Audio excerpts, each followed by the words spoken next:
আসসালামু আলাইকুম। কেমন আছেন আপনারা সবাই? আশা করছি ভালো আছেন। আজকে আমি আপনাদের বানিয়ে দেখাবো খুব সহজে চুলায় তৈরি বেকার স্টাইলের নানখাটাই বিস্কিট। তো চলুন দেখে আসা যাক এর প্রস্তুত প্রণালী।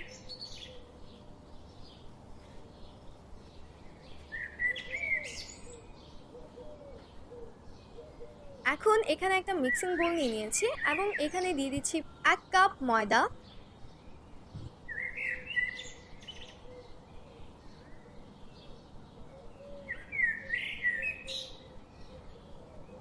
এবার দিয়ে দিচ্ছি 1 চা চামচ বেকিং পাউডার,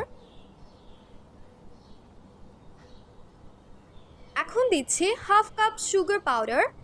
এটা আমি আগে থেকে ব্লেন্ড করে নিয়েছিলাম।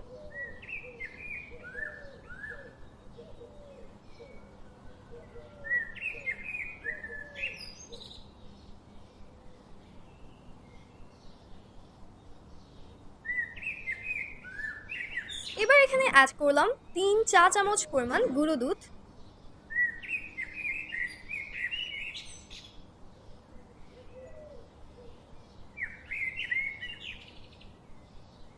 এখানে আমার মনে হয়েছিল সুগার পাউডারটা একটু কম হয়েছে, তাই আমি আরেকটু অ্যাড করলাম। এই পর্যায়ে হাফ কাপ তেল আর ঘি মিক্স করে দিয়ে দিলাম। চাইলে এখানে আপনারা বাটারও ইউজ করতে পারেন।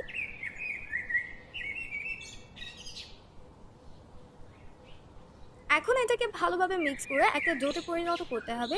এখানে কোনো পানি ইউজ করা যাবে না। এখানে যে পরিমাণ ঘি আর তেল ইউজ করা হয়েছে সেগুলো দিয়েই এই ডোটা ফুললি মিক্স করে নিতে হবে। এখানে আমার ডোটা হয়ে গিয়েছে, দেখতেই পাচ্ছেন আপনারা। আমি এখানে এক্সট্রা কোনো পানি ইউজ করিনি। এবার আমি এগুলোকে আমার পছন্দ মতো শেপ করে নিলাম। যার যেরকম ইচ্ছে সে সেরকম করে শেপ করে নিতে পারেন। এবার একটা অ্যালুমিনিয়ামের বাটিতে সাদা একটা নর্মাল কাগজ দিয়ে সেখানে তেল ব্রাশ করে নিলাম। এবার আমি এগুলোতে ডিমের কুসুম এবং দুধ মিক্স করে রেখেছিলাম সেটা উপর থেকে চামচের সাহায্যে দিয়ে দিচ্ছি।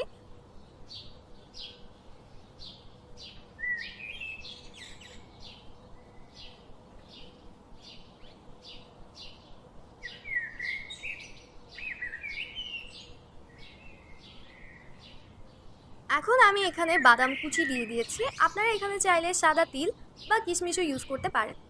এটা শুধুমাত্র দেখার সৌন্দর্যের জন্য।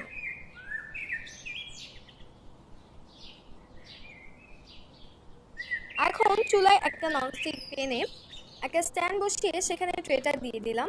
এটা আগে থেকে 10 মিনিট প্রিহিট করে রাখতে হবে।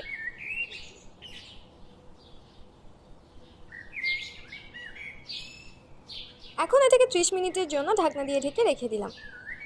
তো হয়ে গেছে এখন আমাদের এই নানখাটাই বিস্কিট। এটাকে চুলা থেকে নামিয়ে 10 মিনিটের জন্য ঠান্ডা করতে দিতে হবে। দেখতেই পাচ্ছেন এটা বাইরে এবং ভেতরে কতটা সুন্দর হয়েছে। তো আশা করছি আপনাদের আমার আজকের এই ভিডিওটি ভালো লেগেছে। যদি আপনাদের এই ভিডিওটি ভালো লেগে থাকে তাহলে অবশ্যই আমার চ্যানেলটি সাবস্ক্রাইব করে এই ভিডিওতে লাইক কমেন্ট শেয়ার করে আমার পাশে থাকবেন।